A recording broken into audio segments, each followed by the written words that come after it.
Throughout time, people across the world told each other tales of how they came to be, of heroes and monsters, romance and tragedy, death and rebirth. Mythology helped shape the ancient world, explaining the unexplainable. This is Mythology Unleashed.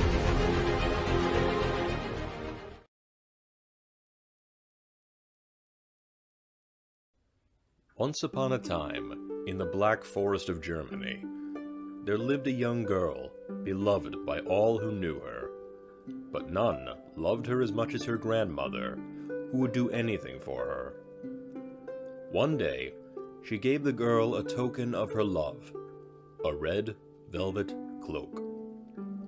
The cloak suited her so well that she seldom took it off, and was thus called Little Red Riding Hood. One summer day, Little Red Riding Hood's grandmother had fallen ill, and the girl was tasked with bringing her a piece of cake and a bottle of wine to her home a league deep in the woods.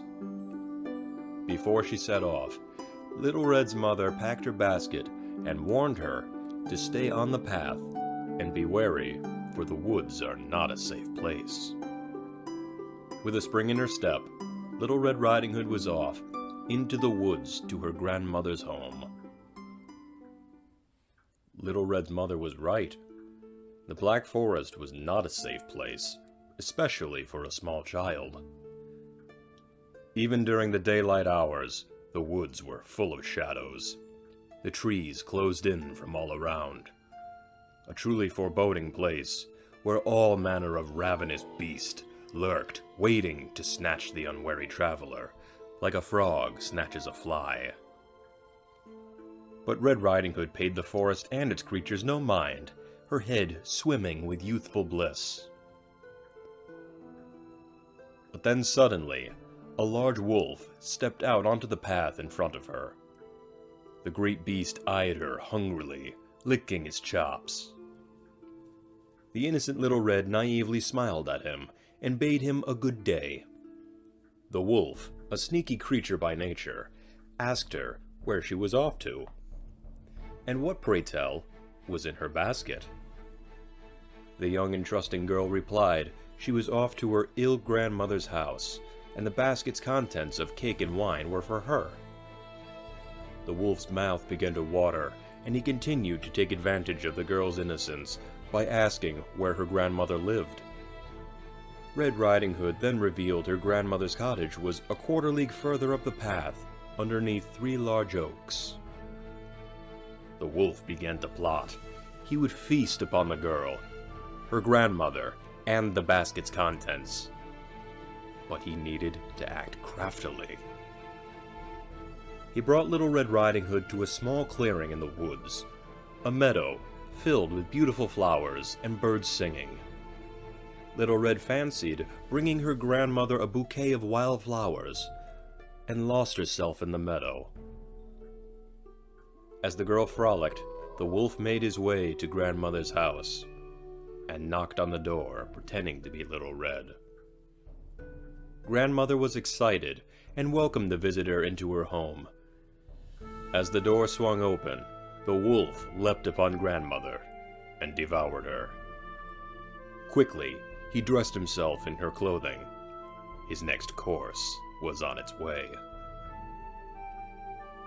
A short while later, Red Riding Hood arrived at grandmother's cottage. As she entered the house, a sense of dread came over her, but her youth and inexperience kept her from discerning exactly why. She went into grandmother's room and pulled back the curtain to see her grandmother lying in bed, with her cap pulled far down over her face. Oh, grandmother, what big ears you have. Oh, all the better to hear you with. But, grandmother, what big eyes you have. The better to see you with. And, grandmother, what big hands you have. The better to hug you with.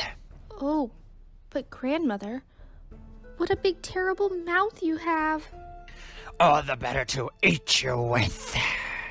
No sooner did the words escape his lips, The wolf leapt from his disguise, and in the blink of an eye, he swallowed the girl whole and consumed her basket's gifts. With his belly full, his mind addled by the wine, the wolf lay down in the bed and fell fast asleep. What the wolf did not know, however, was he himself was being hunted by a woodcutter and huntsman, his rifle slung over his shoulder, an axe in his hand.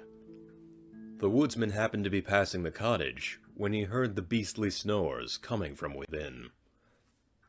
He knew the woman who lived there, and knew in his heart something was not right.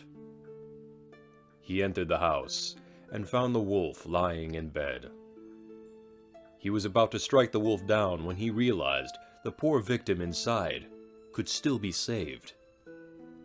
So he took a pair of scissors and began to cut open the drunk wolf's stomach. Out came both Little Red and her grandmother, both shaken, but very much alive and very much whole. While the woodsman attended the sick grandmother, Red Riding Hood hastily gathered large stones and placed them in the open cavity of the wolf's stomach before stitching it closed. When the wolf awoke, he was frightened by the dreaded woodsman and the girl and her grandparent, whom he had just eaten, standing before him. He tried to run, but in vain. The stones in his belly sent him crashing to the ground, and he fell dead. The woodsman proceeded to skin the wolf, and he went on home, as Little Red embraced her grandmother, vowing never to leave the path or be too trusting of strangers. 1 year later, Little Red Riding Hood was once again on the path to grandmother's house. As with before, a wolf stepped out from the shadows and attempted to entice her from the path. But Little Red had learned from her past experience and ignored the predator.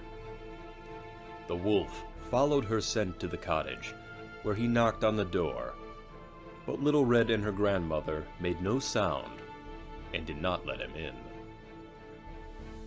The wolf circled the house and leapt to the roof, intending on pouncing on the girl when she would leave that evening. But grandmother had a plan. She had Red Riding Hood fill a great trough with water she had boiled sausages in. The smell of the sausages reached the wolf, and he sniffed towards the trough.